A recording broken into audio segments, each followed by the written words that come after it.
श्रीमद् भागवत गीता में भगवान कृष्ण के उपदेशों का वर्णन है। गीता के ये उपदेश श्री कृष्ण ने महाभारत युद्ध के दौरान अर्जुन को दिए थे। गीता में दिए उपदेश आज भी उतने ही प्रासंगिक हैं और मनुष्य को जीवन जीने की सही राह दिखाते हैं।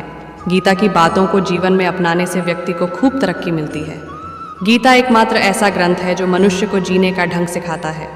गीता जीवन में धर्म, कर्म और प्रेम का पाठ पढ़ाती है। श्रीमद् भागवत गीता का ज्ञान मानव जीवन के लिए उपयोगी माना गया है। गीता संपूर्ण जीवन दर्शन है और इसका अनुसरण करने वाला व्यक्ति सर्वश्रेष्ठ होता है। गीता में श्री कृष्ण ने कहा है कि जिंदगी में दो व्यक्ति हमेशा जीवन को नई दिशा दे जाते हैं। एक वो जो मौका देता है और दूसरा वो जो धोखा देता है। इन दोनों व्यक्तियों को कभी नहीं भूलना चाहिए। मौका देने वाले व्यक्ति का आभार जताना चाहिए, जबकि धोखा देने वाले को सबक की तरह याद रखना चाहिए। गीता में श्रेष्ठ व्यक्तियों के कुछ खास लक्षण बताए गए हैं। विपत्ति में धैर्य, वैभव में दया और संकट में सहनशीलता। यह तीन गुण ही हर व्यक्ति को आम से खास बनाते हैं। गीता में श्री कृष्ण ने कहा कि परिस्थितियां चाहे कितनी भी खराब हों, वो हमेशा एक जैसी नहीं रहती हैं। वो बदलती ज़रूर हैं, इसलिए मनुष्य को हिम्मत नहीं हारना चाहिए। श्री कृष्ण के अनुसार ईश्वर कभी भी किसी व्यक्ति के साथ नाइंसाफ़ी नहीं करता। वो उसको केवल वही देता है जिसके वह लायक है। श्री कृष्ण कहते हैं, अगर मेरा भक्त मौन होकर मेरे विश्वास पर सब सुन रहा है तो याद रहे उसके मौन का और उसके विश्वास का जवाब स्वयं मैं देता हूँ। जब भी हिम्मत टूटे तो एक बात हमेशा याद रखना, चाहे कोई आपके साथ हो या ना हो, पर ईश्वर आपके साथ हैं और हमेशा रहेंगे। गीता के अनुसार परमात्मा कभी किसी का भाग्य नहीं लिखते हैं। जीवन के हर एक कदम पर हमारी सोच, हमारा व्यवहार और हमारा कर्म ही हमारे भाग्य लिखते हैं। मनुष्य के अंदर दुख, शोक, चिंता, भय या व्याकुलता आने के मुख्य रूप से दो ही कारण होते हैं।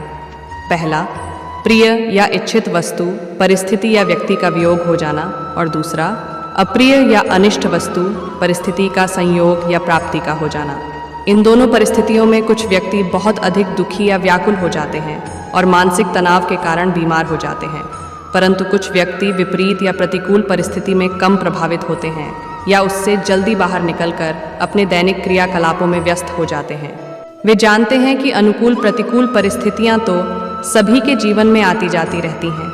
हमेशा एक सी ही स्थिति नहीं रहती, क्योंकि प्रकृति में भी लगातार परिवर्तन होता रहता है। इन दोनों प्रकार के व्यक्तियों के अलावा कुछ लोग ऐसे भी होते हैं जो काल्पनिक स्थिति का विचार करते रहने के कारण भयभीत या व्याकुल रहते हैं।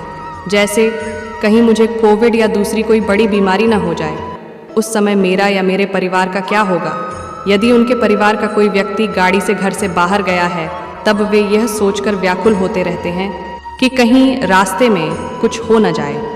भगवान ने गीता में कहा है कि जिस मनुष्य के व्यवहार या क्रियाकलापों से दूसरे मनुष्य उद्विग्न या व्याकुल नहीं होते, या वह स्वयं भी दूसरे मनुष्यों से उद्विग्न नहीं होता, जो सुख दुख या ईर्ष्या, भय और उद्विग्नता से रहित है, वह मनुष्य मुझे प्रिय है।